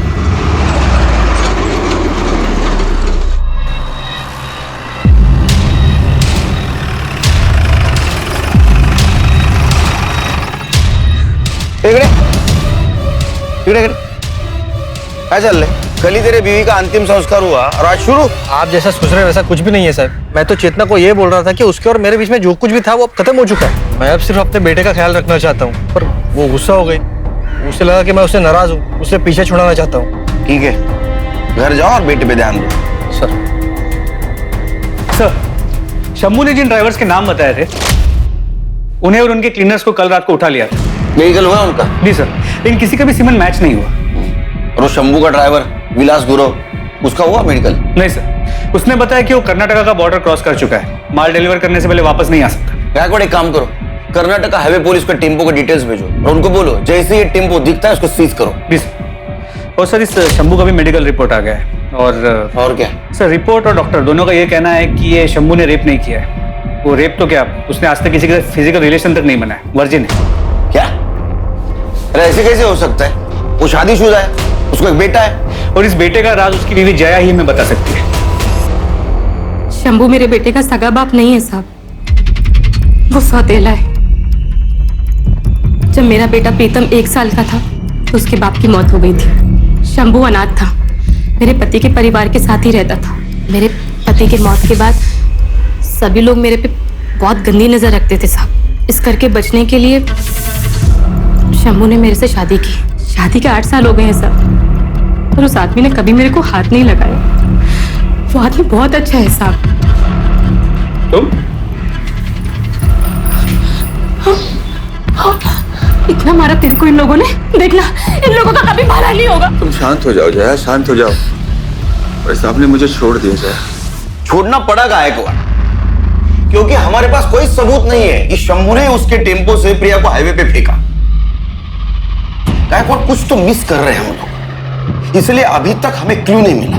सर जया ने बताया कि 8 साल की शादी में शंभू ने उसे कभी हाथ तक नहीं लगाया। शंभू का जो भी इशू है, जया एक नॉर्मल जिंदगी जी रही है, जवान है, उसकी अपनी जरूरतें होंगी और इन जरूरतों को पूरा करने के लिए हो सकता है उसका किसी के साथ कोई अफेयर। पर सर उसका इस केस से क्या लेना देना? गायकवाड़ हर टेम्पो पे क्लीनर होते हैं, ये शंभू का क्लीनर कौन है देखो।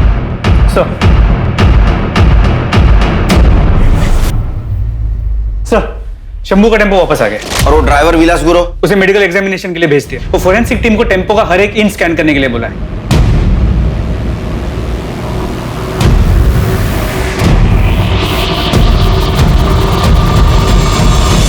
फोरेंसिक टीम के मुताबिक इस टेम्पो के टायर का पैटर्न हमें क्राइम सीन्स पे जो टायर के मार्क्स मिले थे उससे मैच करता है।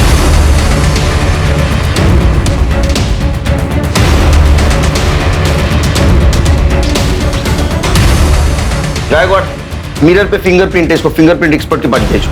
और ये बिंदी, इसको डीएनए एक्सपर्ट के पास भेजो। ये गोविंद जिसको भी भाभी बनाकर यूज कर रहा था 100% उसका डीएनए इसके चिपकने वाले साइड पे होगा। सर, फोरेंसिक टीम से बहुत ही शॉकिंग बात सामने आई है। क्या? टेम्पो के फ्लोर पे जो ब्लड सैंपल्स मिले थे उसमें 2 या 4 औरतों का नहीं बल्कि 34 से 38 औरतों का ब्लड है। क्या?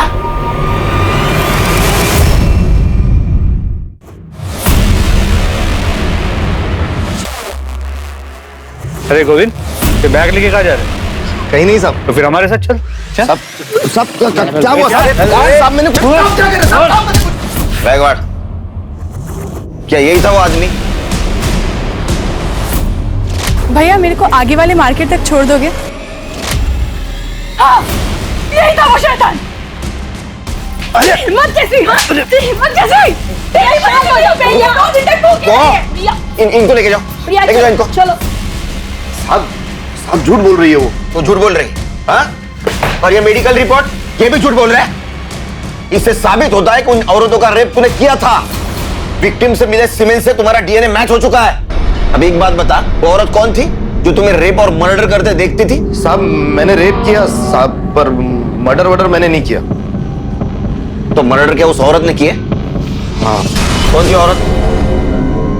कौन थी औरत? बैकवर्ड। अरे साहब, अरे साहब सुनो। नाम क्या है? बोल, बता नाम क्या है? देख तूने बताया नहीं ना, फिर भी हम पता कर लेंगे। नहीं बताएगा?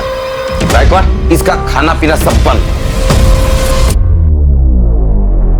ये तुम्हारे कॉल रिकॉर्ड्स। इससे साफ हो जाए कि तुम शंभू के क्लीनर गोविंद को दिन में 4 से 5 बार फोन करती थी। सर क्योंकि शंभू अपने पास फोन नहीं रखता है, तो मेरे को कुछ भी हालचाल लेना होता है या कोई भी मैसेज देना होता है तो मैं गोविंद को कॉल करती हूँ। तब भी जब शंभू तेरे साथ होता है तो गोविंद से 10-10, 15-15 मिनट तक बात करती है। मैं सच बोल रही हूँ साहब, मेरा गोविंद के साथ कोई चक्कर नहीं है। इसे पहचान क्यों? नहीं, कौन है ये? ये वही है जिसका बच्चा तेरे पेट में है। नहीं, ये वो नहीं है। वो तो दुबई में स्वीपर का काम करता है। छुट्टियों में आया था तब हमारे बीच ये सब हुआ। 2 महीने पहले ही वापस गया है। महाराष्ट्र, गुजरात, गोवा, कर्नाटका, इन 4 राज्यों में जो ग्रीन पिंस है, ये वो जगह है जहां पर लोकल पुलिस को औरतों की नेकेड डेड बॉडीज मिली थी। औरतों के साथ रेप किया गया था, फिर रेजर ब्लेड से गला काट के उन्हें मार दिया गया था। और ये जो रेड पिंस, ये वो जगह है जहां पर औरतों के साथ रेप तो हुआ था और उन्हें जिंदा टेम्पो से फेंक दिया गया था, जो बच गई थी। और उन औरतों को मारा गया जिनको बेटे हैं, और उन औरतों को जिंदा छोड़ा गया जिनको बेटियां हैं या बच्चे नहीं हैं। जी सर। तो हो सकता है कि ये जो औरत है जो गोविंद के साथ मिलकर सारे मर्डर्स कर रही थी, उसको बहुत सारी बेटियां हो, बेटा ना हो पाया, और इसी गुस्से में वो उन औरतों को मार रही थी जिनके बेटे थे। नहीं गायकवाड़, हमारे पास जितने भी सस्पेक्ट औरत है उनमें से किसी को ज्यादा बेटियां नहीं है। ये माजरा कुछ और है। सर, टेम्पो के शीशे पर जो बिंदियां मिली थी उन पर किसी औरत का डीएनए नहीं मिला। ऐसे कैसे हो सकता है? वो यूज्ड बिंदियां थी। सर, उन पर डीएनए मिला है लेकिन किसी औरत का नहीं, आदमी का है। तेरा डीएनए नहीं, तेरे फिंगरप्रिंट भी मिले मिरर पर, और टेम्पो के सीट के पीछे ब्लाउज और साड़ीज भी मिली। इतना ही नहीं, वो विग भी मिला है जो पहन के तो औरत बनता था। और हाईवे पे मिलने वाली औरत को तो गोविंद के पास लेके जाता था, फिर गोविंद उसके साथ रेप करता था, वो तू देखता था। उसके बाद में रेजर से तू उनका गला काट के उनको मार देता था। सच है नहीं? हाँ सर। एक बात बता, तू उन औरतों को क्यों मारता था जिनके बेटे थे, और उन औरतों को क्यों छोड़ता था जिनकी बेटियां थी या जिनको औलाद नहीं थी? बोल। क्योंकि मेरी माँ ने जब मैं 8 साल का था मुझे एक आदमी को बेच दिया था, सिर्फ 2000 रुपए के लिए। उस आदमी ने 2 साल तक मेरा बलात्कार किया। जया के पति से मेरी दोस्ती हुई, उसने मुझे नौकरी, रहने की जगह सब कुछ दिया, लेकिन 2 साल जो कुछ मेरे साथ हुआ ना साहब, वो आज भी रात को सपने में मुझे डराता है। और उसके बाद मैंने ट्रक खरीदा, और एक दिन जब हाईवे पर ट्रक में माल लेके जा रहा था ना साहब, तो एक औरत ने मुझसे लिफ्ट मांगी। मैंने उसे लिफ्ट दे दी। बातों बातों में उस औरत ने मुझे बताया कि वो बहुत गरीब है साहब, बहुत गरीब, और वो सोच रही है कि अपना बेटा बेच दे। मुझे लगा उस बच्चे के साथ भी वही सब होने वाला है जो मेरे साथ हुआ। मैंने उस औरत को मार दिया साहब। तब मुझे लगा कि मेरे साथ जो कुछ भी हुआ है मैंने उसका बदला ले लिया। छोटे छोटे बच्चों को बचा रहा हूं मैं, जितनी भी औरतें जिनके छोटे छोटे बेटे थे, मैंने सबको मार दिया। एक दिन गोविंद आया, गोविंद ने मुझे बोला कि अगर तुझे उन्हें मारना ही है तो क्यों ना पहले मैं उसके साथ मजे ले लूं। लगा ठीक है, अच्छा है, इसमें बुरा क्या है, सही है, वो इसी लायक थी। भैया मेरे को आगे वाले मार्केट तक छोड़ दोगे? और उसके बाद मैं इधर से उनका मर्डर कर देता था साहब। कितने औरतों को मारा तूने? 40-50 होंगी साहब। माँ वो गोद, वो दामन, वो छांव है जहां जिंदगी सबसे सुंदर और सुरक्षित महसूस होती है। लेकिन एक माँ का अपने बेटे से विश्वासघात का नतीजा इस कदर डरावना था कि वो हर माँ को दोषी समझने लगा। बच्चे गीली मिट्टी की तरह से होते हैं, उन्हें जिस सांचे में ढालो वो ढल जाएंगे। इसलिए माता पिता, परिवार और समाज की ये सामूहिक जिम्मेदारी है कि वो इस कर्तव्य को समझें, वरना नतीजे इस केस जितने खतरनाक हो सकते हैं। अब मैं अनूप सोनी आपसे विदा लेता हूं। फिर मुलाकात होगी क्राइम पेट्रोल सतर्क के ब्लैक हेडलाइंस अध्याय में एक और नए केस के साथ। और याद रखें, क्राइम और आपके बीच में सिर्फ इतना फर्क है कि आप कितने सतर्क हैं। सतर्क रहें, सुरक्षित रहें। जय हिंद। इस तरह के और भी एपिसोड देखने के लिए हमारे चैनल को सब्सक्राइब करें और बेल आइकन दबाना ना भूलें।